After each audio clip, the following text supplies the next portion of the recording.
There seems to be a level of factionalism developing in the media these days. If you were to watch Fox News tonight, I guarantee you'd see a lot of China bashing. It's happening nightly. Turn CNN on and you're going to see a lot of Russia bashing. Happens nightly. You watch or you read the New York Times, for example, and their coverage of the China dilemma is treated with very little compassion, almost mean-spirited. But their coverage of Italy seems to have a lot of empathy and a lot of compassion. Is this the way journalism should be done, especially during a time like this when this is, after all, a pandemic, which means it's global? Time now for our media muddle. Let's go to Harvard-educated journalist Ruben Navarrette, who's also a syndicated columnist for the Washington Post syndication system. What saith you, Ruben, about the way our media is covering this coronavirus story, and maybe in particular some of those cases that I just pointed out? Rick Sanchez, good to be back with you. You're right. You know, we have not done a good job of covering international affairs. We don't do a good job with refugees. Have you noticed how we speak one way about refugees from Syria, another way about refugees from Honduras? We have long played this game, and with regard to what you talked about in terms of Italy, people suffering in Italy versus those suffering in China, it is true people come to these stories with their biases about countries they've visited, those they're familiar with, those they have an affinity with. All that's true. Having said that, we're in a very strange place where the president is being called racist and anti-Chinese because he says that this is a Chinese virus. This is China's virus. And this is where, in fact, it started.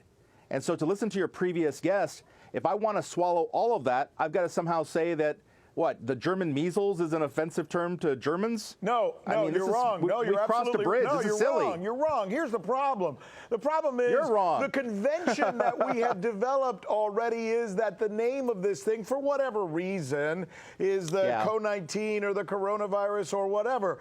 He is renaming it. He is personally renaming it. And by the way, there wasn't one new case in China today. Let me tell you something else. Starbucks started there was a new Starbucks today in the very place where this started. And let me tell you something else. 90% of the Starbucks in China have reopened their doors. That means the Chinese, for as much as we want to hate them in this country, have done some things right. So we should have a balanced view and say, here's what they got wrong, here's what they got right. Not like our president's doing, all China's bad, and we should rename the disease the China virus or something. That's irresponsible.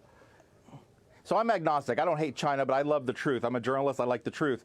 And the truth is that a doctor in China discovered this virus at the end of December, and he tried to scream and shout about it, and he was shut down by Chinese authorities. We know this. This is a fact. This is not in dispute. And so you have a closed society in China that ultimately bungled this story and did not let that information get out. Be that as it may, we are here now.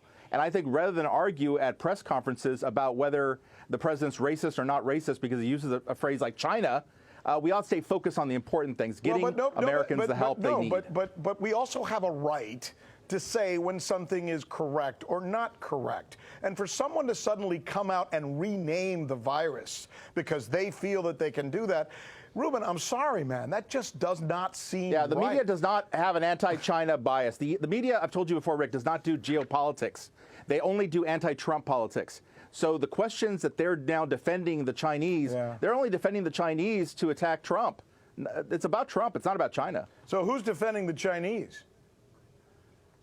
Name one media defending the Chinese. Cecilia Vega from ABC News called the president racist for using the phrase China virus. Oh, I see. So you're making that. Okay, got it. Ruben Navarrette, thanks so much. Great stuff. Media Muddle. That's our news. Thanks so much.